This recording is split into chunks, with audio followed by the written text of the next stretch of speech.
Les vies antérieures ne sont pas un concept venu uniquement d'Inde ou d'Asie. Dans l'Occident ancien également, il y a aussi des courants qui parlaient de quelque chose de très proche. Dans la Grèce antique aussi, certains philosophes et écoles de pensée croyaient que l'âme ne disparaissait pas après la mort. Ils pensaient qu'elle pouvait continuer et revenir dans un autre corps. Le mot qu'on utilise pour ça, c'est la métempsychose.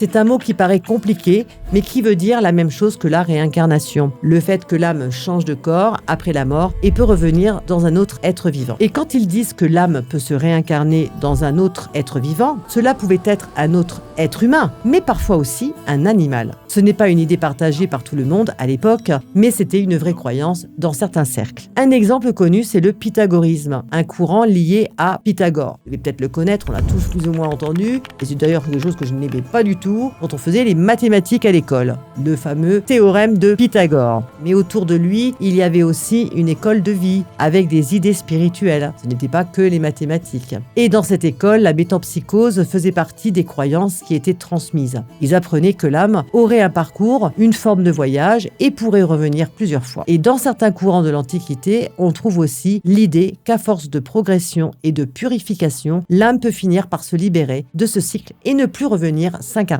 L'idée des vies antérieures a donc aussi existé en Europe, mais sous d'autres mots et avec une manière de l'expliquer un peu différente. Et ça montre que, dans plusieurs civilisations, des humains se sont posé la même question. Est-ce que notre histoire s'arrête vraiment à une seule vie ?